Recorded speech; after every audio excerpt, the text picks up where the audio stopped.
everyone, and happy Migraine Awareness Month 2024. We are stronger together this year, celebrating the strength of the migraine community and the strength that we get from each other when we connect with peer support. Talking to me today is Marni Franks, one of our loyal volunteers. Hi, Marni.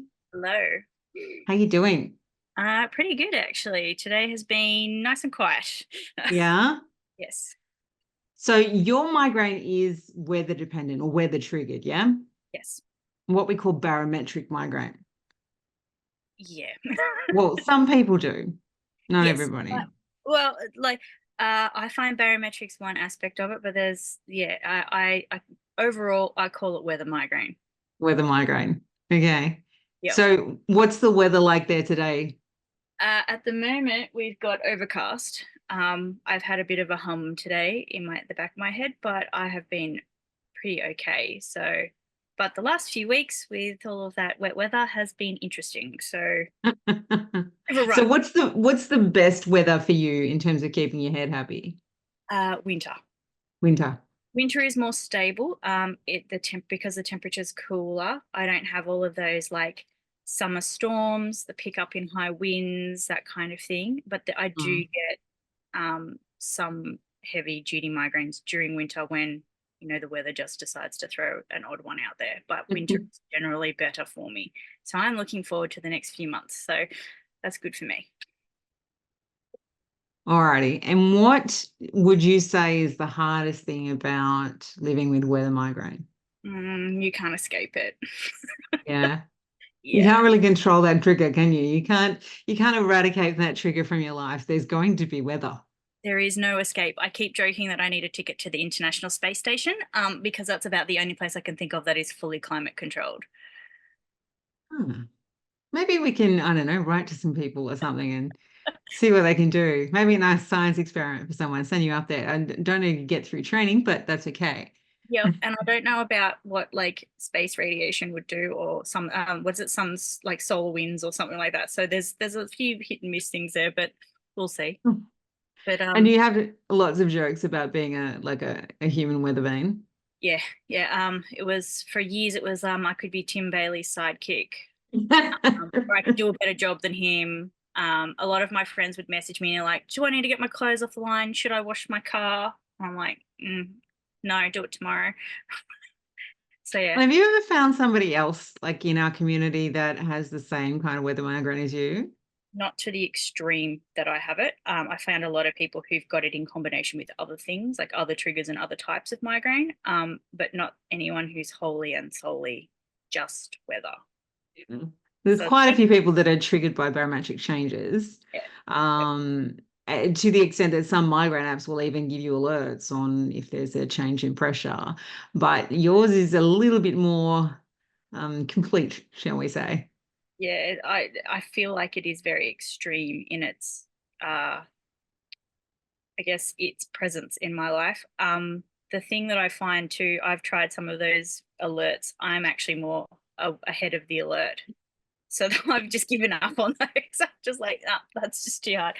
I've got a friend who lives about 70 k's down south from where I am. And years ago, he used to message me when there was a change in the weather down where he is, and I'm like, okay, and I'd time it, and I'd be able to feel it within about half an hour of that. So I was like, oh God. So yeah, so there's things like that. Like I feel like I kind of liken it more to having like ESP, but it's sort of just a sense of what's going on around me, and it Yeah, just the symptom that I get is pain of yeah. that. So yeah, it's a bit unfortunate, but at the same time, I try and look at it as a superpower, so it's not so depressing. So Yeah, I was going to say that. It's a bit like a superpower. I mean, mm, we've all got our superpowers, right? Most people with migraine have something they can do that's better or different to other people. Getting past the pain of attacks to, or discomfort or whatever that you experience of your attacks, to be able to appreciate that is a bit of a journey. How long did it take you before you got to the point you could think of it as a superpower? um, probably when somebody made a joke about it at first, because I was like, it took me a while. It took me about I think 6 or 7 weeks to realize what was actually going on, Mm, because I'd never had a migraine. mm, And my mum said something to me, because my mum and my sister both do. And mum said something to me, and I was like, oh, so that's what that is. And then it took a bit longer to figure out that I was reacting to the weather. And I made an offhand comment to mum saying, oh, I feel better after that storm. And then it kind of all clicked. And I think at that point I was like, okay, something's a bit weird here. But I think, yeah, somebody must have made a joke or something, and I went, oh yeah, it is a bit like that, predicting the weather. It's like, I don't know, weather witch or something. I don't know what it is.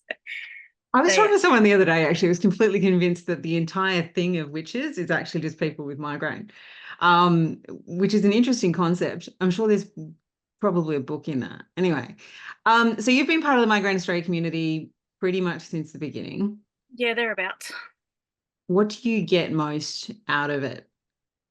For me, it's a bit of a mixed bag.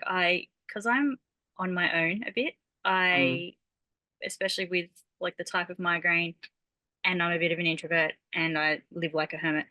For me, there's that little bit of that social thing, but it's also like the resources. Like, and I read a lot about different, like I've got a couple of different health problems. So I read everything I can, because every time I go to the doctor, you've got to advocate for yourself and you've got to talk to them about everything. So for me, it's like a bit social, a bit resource, a bit networky, a bit it's a bit of fun too. Like it's not all doom and gloom when we have chats in the, messenger and what have you. So, it's a bit of fun. I try very hard to have some fun. Yes. If purples aren't a testament to that, then nothing else is. But part of the fun that we're having this Migraine Awareness Month is we're doing a community quilt, which was, it's something that originally came from you, is this idea of doing a craft project together as a community. Because the thing is, like, look, I have been making quilts and doing craft stuff since I was quilting since I was 18, but craft stuff in general since I was a little kid. My father was an upholsterer, so that's how I got into all the machine stuff, like industrial machines and bits and pieces. So I've always been around sewing in some form. But over the years, the different careers that I've had, there's been a lot of things like craft classes and guilds, and I've done trade shows where they have, host big quilt shows and things like that. And there are so many people out there who do some kind of craft, whether it's on a kitchen bench, a dining table, or they've got a whole studio or half their house or their whole house dedicated to it. And I just think that craft and different hobbies like that are therapy, and it helps us get through. So doing a quilt for all of us with a little piece of each of us in it is a good representation of who we are, and what we're trying to say to people is, hey, we're here, hey, we need some help. You guys are the people to help us. So Absolutely. yeah. And it's good fun. It is. Look, and I know for some people sewing in craft stuff is a bit daunting, but I mean, I teach it, so that's why I'm here to say, come and talk to me about it. So there has been a few comments about, I don't know anything about quilting. You don't need to. no. Marni will do the quilting. Yes, I'm taking care of all of the assembly. All you have to do is make the small bit and send it to me. But there are rules about the small bit, but that will come when I send out everything. So we'll go from there. If you want to know more about the community quilt, you can find that on Migraine Australia's website, migraine.org.au. Thank you for talking to me, Marni, and happy Migraine Awareness Month. Okay, thank you.